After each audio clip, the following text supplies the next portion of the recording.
Chris, wewe ni ndugu yangu. Ifika wakati sana wewe uanze kuwa na brand. Hivi ni viatu vyako. Kwa hiyo nakupa kama zawadi sasa. Nashukuru. Yaani unanipatia. Lakini pia nimekununulia jeans. Kuna jeans nyeusi pamoja na t-shirt yake nyeusi. Unaweza ukaniuliza kwa nini nimekununulia vitu vyeusi vyote? Sababu wewe ni mweupe. Unajua watu weupe wakivaa nguo full black kuna namna huwa wanapendeza. Na mimi si henga. Sasa hiyo mwanaume sio henga. Mwanaume ni msumari wa choo. Unajua msumari wa choo haujawahi kukataa nguo. Ndio. Kwa ndani inakaa. Bana engineer. Naam. Limepita hilo. Kwa hiyo nilikuitia hiyo. Naam. Unajua unanipatia sana. Yaani wewe ni familia.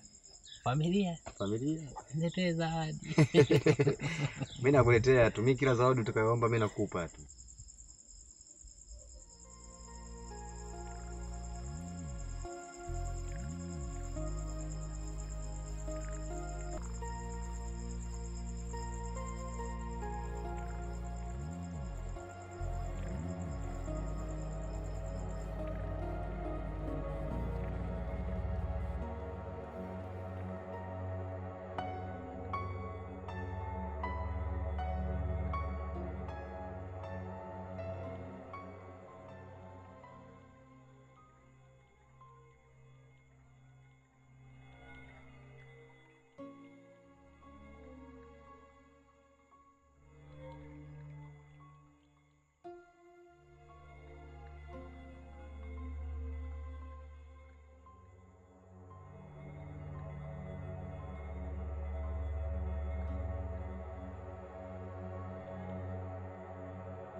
Mke wangu, nimezoea kutoka na saa, lakini nimetafuta ndani kote, saa ninayoipenda sioni. Saa yangu imeenda wapi? Mume wangu, ni kweli jana mimi nilivyoenda kwa dada nilikuwa nimeivaa hiyo saa, lakini kwa bahati mbaya nilisahau kule kule. Baadaye nikawapigia simu, wakasema eti kuna mtoto sijui amevunja ile saa. Nikaamua tu niwaachie kwa kweli, ila nisamehe kwa sababu nimechelewa kupa taarifa. Okay. Sasa nitanunua saa nyingine. Tena safari hii nitanunua saa 2. Wow. Zinazofanana. Moja utakuwa unavaa wewe, moja nitakuwa navaa mimi, tuepuke kuvaliana. Asante habibi.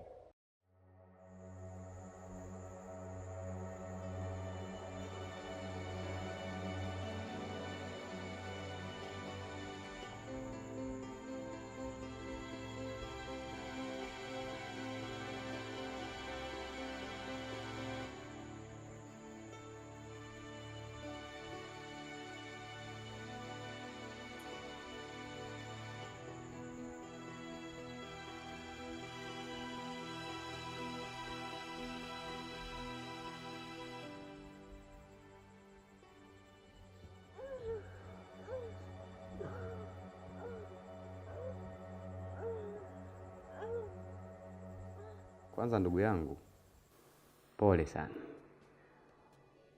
Pole kwa sababu matatizo tumeumbiwa binadamu, na tatizo lako wewe ni kubwa. Nikawaza kwamba niwe upande wako, nikusaidie kwa sababu sina namna. Na kwenye kukusaidia kwangu, swala lako nitalibeba mimi kama mimi. Kwa mfano hiki kipindi chote ambacho wewe umefukuzwa nyumbani kwenu, mimi nitakupangia nyumba. Utaishi huko, utalipa kila kitu mimi. Tahakikisha unakula, unavaa, unafanya kila kitu. Hiyo ni mimi kama mimi. Lakini angalizo, naomba iwe siri. Usimwambie shemeji yako kwa sababu naifanya mimi kama mimi. Kwanza kaka, nashukuru sana kwa sababu siku zote umekuwa upande wangu. Umekuwa ukipigana na mimi, hujawahi kuniacha nyuma. Kwenye hilo tu nashukuru sana. Sina njia ya kukulipa kabisa. Na kuhusu kutunza siri, wewe mwenyewe unanijua. Mimi ni msiri sana yani. Unajua tumefanya mambo mangapi? Tumefanya vitu vingi, tumeshirikiana vitu vingi sana. Sijawahi kumwambia shemeji. Na mimi sina kawaida ya kuzungumza vitu vya watu. Yaani siri zako ziko salama kwangu. Sasa kwa sababu hilo nitalifanya mimi, hili jingine sasa sina namna. Ni lazima nimshirikishe mke wangu. Halitoleta shida? Haliwezi kuleta shida kwa sababu mimi ni engineer, engineer Nova, manake na engineer kila kitu. Na yule ni mke tu, manake yuko chini yangu ananisikiliza mimi. Na unajua engineer nimezoea kufanya vitu bora. Yaani nazingatia quality na quantity. Mama Nova. Yes, darling. Hadi. Kumbe kuna mgeni.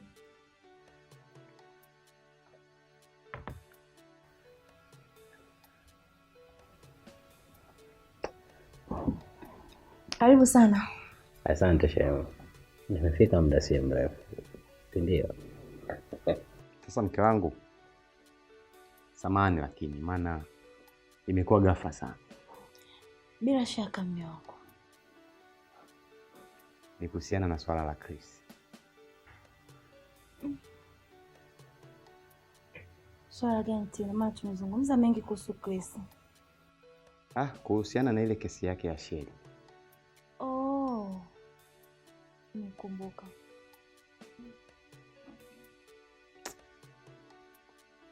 Hukumu inatoka Jumatatu.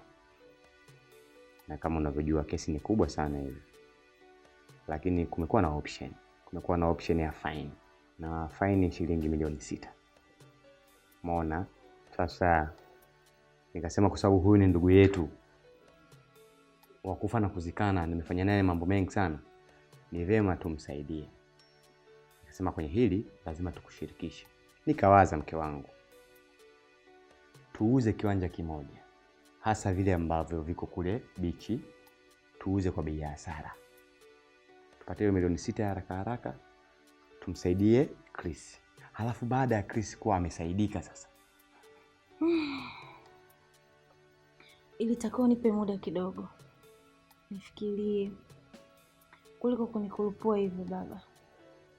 Ila usijali mume wangu, kama wewe umeamua mwenyewe haina shida, kwa sababu wewe ndio mimi na mimi ndio wewe, au unaonaje? Ila hapo kitu cha muhimu nilitaka kushauri, kile kiwanja ni bora tusiuze, tukiweke bondi. Nadhani ni wazo zuri, na nadhani tufanye hivyo kama hali amesema Mama Nova. Basi nadhani nenda kamwandalie Chris chakula. Sawa shemeji, nisikie uko nyumbani. Asante sana. Okay. Nashukuru sana. Okay. Ndugu yangu, unajua mimi nakupenda, nakuthamini na kujali, kwa hiyo mimi ni wewe. Nashukuru sana. Sina njia ya kukushukuru zaidi ya kusema asante. Mimi nitaendelea kukusaidia. Wewe ni ndugu yangu, wewe ni familia. Vijana unasema familia? Unaona? Kwa hiyo kuwa na amani na uwe huru. Engineer amezoea quality na quantity.